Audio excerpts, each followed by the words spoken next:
오늘 주신 하나님의 말씀은 에베소서 2장 19절에서 22절까지의 말씀입니다. 우리 한 절씩 교독하겠습니다. 그러므로 이제부터 너희는 외인도 아니요 나그네도 아니요 오직 성도들과 동일한 시민이요 하나님의 권속이라.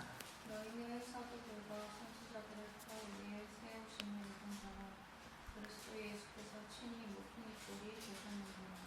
그 안에서 건물마다 서로 연결하여 주 안에서 성전이 되어가고 너희도 성령 안에서 하나님이 거하실 처소가 되기 위하여 그리스도 예수 안에서 함께 지어져 가느니라.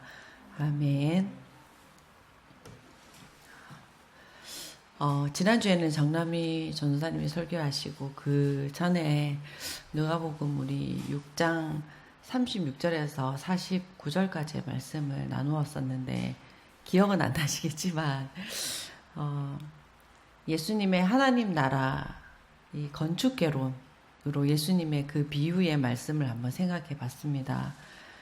그러니까 집을 짓는 사람의 첫 삽이라는 것은 뭔가 이렇게 벽을 딱 세우고 형체를 막 만들기 시작하는 것이 아니라 터를 깊이 파는 일이라 했습니다.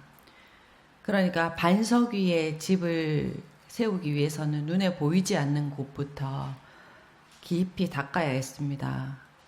그러니까 겉모양보다 기초가 중요하고 높이보다 깊이가 중요하고 그것을 예수님께서 우리들에게 비유로 가르쳐 주셨습니다. 그런데 오늘 본문의 말씀은 그에 이어서 바울은 그 건축 이야기를 한 걸음 더 이렇게 깊게 이끌어갑니다.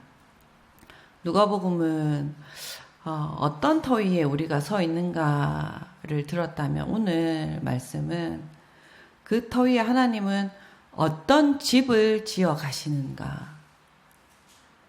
그런데 이 집이라는 것은 이 바울이 보여주는 하나님의 집이라는 것은 우리가 생각하는 딱 떠오르는 집과는 많이 다릅니다. 이렇게 층층이 높이 올라가는 건물도 아니고 사람들에게 자랑하기 위해서 세워지는 화려한 건물도 아니고 또한 이 율법이 정해놓은 규격에 맞추어서 반듯하게 찍어내는 건물도 아닙니다. 그 하나님이 지으시는 집은 관계로 지어지는 집, 관계로 지어지는 집입니다. 사람과 사람이 연결되고 생명과 생명이 이어지고 또 사랑과 사랑이 흘러가는 그러한 살아있는 집입니다. 바울은 오늘 이렇게 말합니다. 그러므로 이제부터 너희는 외인도 아니요 나그네도 아니요 오직 성도들과 동일한 시민이요 하나님의 권속이라. 이 권속이란 말은 우리가 일상으로 자주 쓰는 말은 아닙니다. 예전에 이제 노 장로님이나 노 권사님들이 기도할 때 우리 권속들 이렇게 잘 되게 해달라고 기도했던 그런 표현으로 저는 이제 기억하고 있는데 권속이라는 단어가 조금 어려운 것 같지만 이 헬라어로 하면 이 권속이라는 단어는 한 집에 사는 사람, 이 집안 식구라는 뜻이 권속입니다. 우리말로 이렇게 쉽게 얘기하면 한솥밥을 먹는 사이가 권속입니다. 그러니까 같은 밥 냄새를 맡고 같은 식탁에 둘러앉아서 같은 양식을 먹으면서 살아가는 관계가 권속입니다. 그러니까 식구라는 거잖아요. 이 식구라는 제가 좋아하는 말 중에 하나가 이 식구라는 건데 참 되게 정다운 말이잖아요. 서로에 이렇게 둘러앉아 있으니까 밥을 먹으니까 서로의 얼굴빛을 아는 사이고 말하지 않아도 저 사람이 어떤 마음의 결을 가졌는지 아는 사이고 또 아프면 당연히 걱정하고 기쁘면 함께 웃고 힘들면 다른 것보다도 밥이라도 잘 챙겼으면 좋겠다라는 이 마음이 먼저 생기는 게 식구잖아요. 하나님은 우리를 그렇게 내 집에 잠시 들린 손님이라 하지 않으시고 또 함께 뭐 머물다가는 나그네라고도 하지 않으시고 내 식구다, 내 가족이다, 하나님의 권속이다 이렇게 말씀해 주십니다. 그러니까 권속이라는 이 단어 자체가 참 많은 큰 의미를, 공동체의 의미를 담고 있는 복음의 표현이 되는 거죠. 그러니까 하나님의 나라라는 것은 식구니까, 가족이니까 뭔가 시험을 통과하고 자격을 뭔가 가져야 되는 것도 아니고 어떤 경건이나 열심으로 뭔가 하나님의 식구가 되는 게 아니라는 것을 계속 의미를 부여해 줍니다. 그리고 오늘 말씀은 이어서 이 하나님의 집은 이미 누군가가 털을 닦았다고 하고 있죠. 건축에서 가장 시간이 오래 걸리고 중요하지만 지루한 작업이 이 털을 닦는 것입니다. 근데 바울은 이렇게 얘기합니다. 너희는 사도들과 선지자들의 터 위에 세우심을 입은 자라. 그러니까 우리 믿음의 선배들이 눈물로 또 죽음으로 이 터를 닦았잖아요. 이 터는 깊이 판자리에 복음의 이 진리로 채워놓은 견고한 집안이 됩니다. 예언자들이 하나님의 뜻을 선포하면서 길을 냈고 또 사도들이 복음을 품고 길 없는 길을 걸으면서 생명의 터를 놓았습니다. 그러니까 지금 우리가 이렇게 누리는 신앙의 자유, 또 공동체는 사도와 선지자들이 흘린 피와 이 복음의 이 정수 위에 세워진 것입니다. 그리고 이뿐 아니라 그 건물의 점과 중심을 붙드는 모퉁이 돌을 이야기하잖아요. 이 모퉁이 돌이 바로 누구예요? 예수 그리스도. 모퉁이 돌이라는 것은 건물의 방향을 결정하고 건물의 중심을 잡고 무게를 견디고 또 점과 끝의 기준이 됩니다.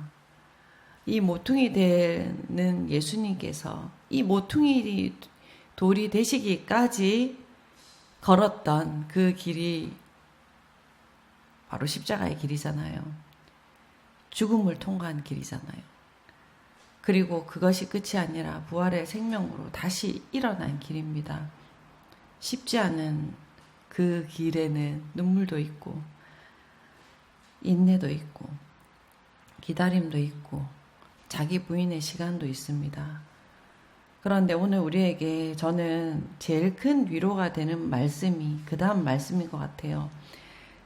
그 안에서 건물마다 서로 연결하여 너희도 성령 안에서 하나님이 거하실 초소가 되기 위하여 함께 지어져 가느니라. 저는 이 함께라는 말이 너무 이게 위로가 되더라고요. 혼자 지어져 가는 것이 아니다. 혼자 버티라고 하신 것도 아닙니다. 함께 지어져 갑니다. 그러니까 함께 돕는 손길이 있고 함께 생각하는 지혜가 있고 함께 울어주는 마음이 있고 함께 기도하는 숨결이 있고 함께 기다려주는 그러한 사랑이 있고 함께 밥을 나누는 그러한 식구가 있습니다. 그래서 교회를 어떤 조직이라 하지 않고 공동체, 가족 공동체와 같은 교회라고 표현을 합니다. 살아있는 존재가 연결된 몸의 공동체라 또 이야기를 합니다.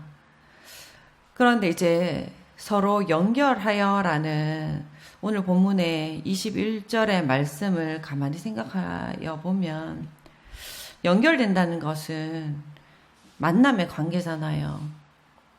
그런데 이 연결된다는 것이 꼭 밀착되게 빈틈없이 딱 붙는 것만은 아니구나라는 이런 생각에 이렇게 좀 여유가 생기더라고요.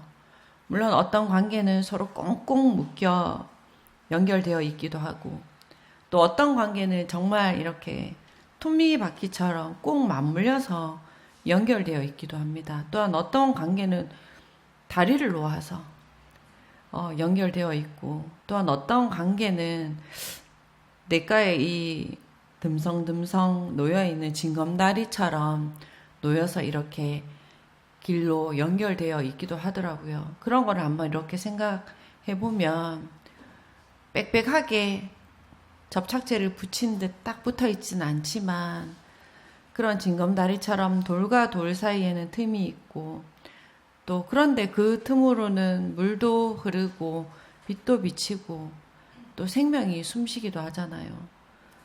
어설퍼 보여도 그런데 길이 연결되어 있는 것을 보면서 하나님이 지으신 집이 우리들의 만남과 관계가 이렇게 연결되어 있는 모습들이구나라는 것을 또 교훈되어집니다. 우리가 모두가 똑같은 모양이나 또 똑같은 속도로, 같은 속도로 가야 하는 것은 아니잖아요. 완벽히 또 맞물려 지고 완벽히 맞아 떨어져야 연결되는 것도 아닙니다. 다름 속에서 연결되고 또는 뚝 떨어진 거리 속에서도 연결이 됩니다. 허술한 틈 속에서도 보이는 그 속에서 하나님의 그 성령의 역사가 이렇게 이어져 가더라고요. 그렇게 서로 연결되는 관계가 그려지는 집이 하나님의 권속이 함께 있는 집입니다. 그래서 하나님이라는 우리의 아버지는 각 사람의 어떤 독특한 개성이나 어떤 다양한 삶의 서사와 그 삶의 궤적을 그대로 사랑해 주시는 분이 하나님 아버지심을 참으로 다시 고백하게 됩니다. 창세기의 바벨탑은 인간의 이름을 드러내기 위해서 위로 높이 하나님 없이 하늘에 닿으려 했습니다. 그런데 하나님의 집은 다릅니다. 잃어버린 영혼을 찾아서 그리스도의 사랑으로 옆으로, 높이가 아니라 옆으로 손을 맞잡으며 땅끝으로 이렇게 뻗어나가서 이어지는 그러한 모습들을 우리들에게 말씀이 또 그려 보여주는데요. 예루살렘에서 온 유대로 또 사마리아로 땅끝까지 한 사람에서 한 사람으로 또 한 가정에서 다른 가정으로 한 공동체에서 또 다른 공동체로 그렇게 생명의 길이 연결됩니다.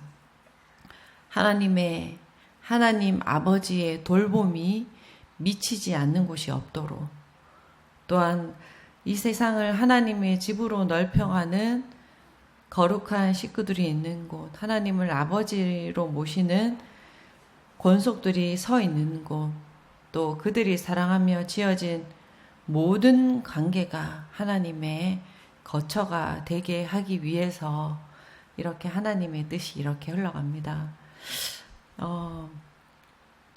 이 말씀을 이렇게 이런저런 모양으로 묵상하면서 예전에 지리산 밑에 교회를 방문했던 적이 있는데, 그 지리산 밑에 이제 백향과 농사도 짓고 이렇게 교인들이 이제 그 지리산 밑에다가 이렇게 그 목조주택을 1층 목조주택을 이렇게 한 3가구가 들어와서 쪼르륵 이렇게 나란히 집을 지었습니다. 그런데 집을 지으니까 지자체가 거기에 달라붙어서 길을 내주고 전기를 내주고 수도를 흘려보내 주더라고요.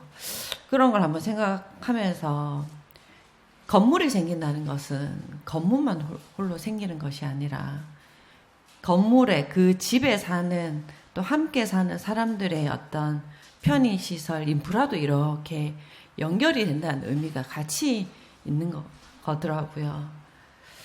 그래서 성전이 된다는 것도 그저 구약이 정해놓은 율법의 규격대로 건축된다는 것이 아니라 율법을 지키면서 하나님의 뜻을 따라가는 가운데 하나님이 지키라 한 것을 하나하나 몸으로 지켜보고 행해보는 그 가운데 하나님께서 왜 이것을 지키라고 하셨나라는 그 하나님 아버지의 마음을 알아가서 하나님이 거하실 만한 인격이 되는 그 과정을 담아 놓은 것이 하나님의 성전이 되게 하시는 하나님의 뜻이시더라고요. 그래서 우리가 그리스도 안에서 서로 연결되어 하나님의 식구로 살아가기 시작하면 우리 일상에 하나님 나라에 마치 그 지리산 짤에게 길도 놓이고 수도가 놓였던 것처럼 그렇게 하나하나 우리의 관계의 인프라가 이렇게 펼쳐지면서 우리가 공동체로 또 하나님 나라를 누리게 되는 것이 하나님의 이런 참 이 설계도의 그림이구나라는 것을 생각하게 됩니다. 하나님의 마음을 알아가서 인격이 변하고 또 가정에서 또 자녀를 인내로 대하게 되고 또 일터에서 직장에서 정직하게 흘리는 땀 흘리는 그러한 회복된 일상이 하나님께서 거하고자 하시는 하나님의 초소가 되는 것입니다. 내가 그렇게 하나님을 인정하면 내가 서 있는 곳이 거실이든 또 주방이든 사무실이든 하나님의 거하실 초소가 됩니다.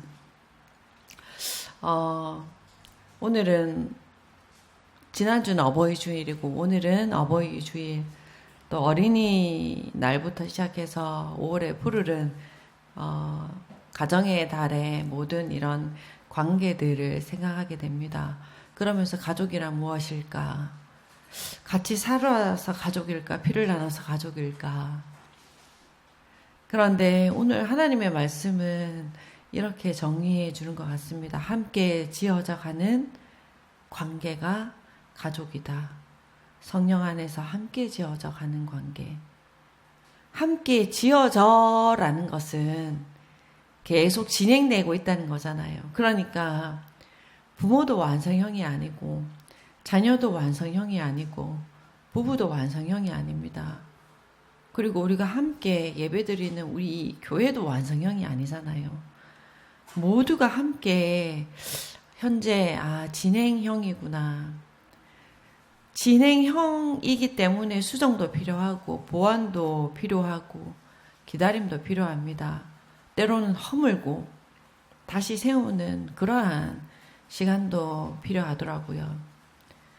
그런데 이러한 과정 중에서 감사한 것은 하나님께서 뭔가 독촉하지 않으신다는 것입니다. 빨리 완공해라, 빨리 지으라 하지 않으십니다. 그리고 높이 쌓으라 하지 않으십니다. 하나님은 우리들에게 깊이 파라, 단단히 세우라.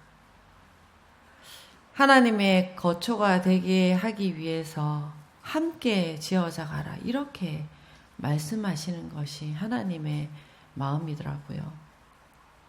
하나님께서는 그렇게 단단한 터 위에 회복된 일상 가운데 우리와 또 머무시기를 원하시는 분이십니다. 회복된 일상, 함께 먹는 식탁, 또 서로의 안부를 묻는 그러한 연락들, 또 누가 보지 않는 곳에서 혼자 또 기도하는 그 기도의 방안, 아이를 품는 품 안에도 외로운 이들을 또 기억하며 돌보는 손길에도 또 용서하고 끊임없이 내미는 그러한 관계 안에도 회복된 일상 하나님께서 우리의 처소가 되어서 우리와 함께 거하십니다. 오늘 말씀을 마무리하면서 우리들 역시 하나님께서는 외인도 아니고 나그네도 아니다. 하나님의 권속이다. 한솥밥 먹는 식구이다. 함께 기도하는 식구다. 그리스도 예수 안에서 함께 지어져가는 식구다라고 이렇게 말씀해 주십니다. 그리스도 예수 안에서 한 성령 안에서 아버지 하나님의 집으로 끊임없이 계속 단단하게 지어져 가기를 소망하며 함께 기도하겠습니다.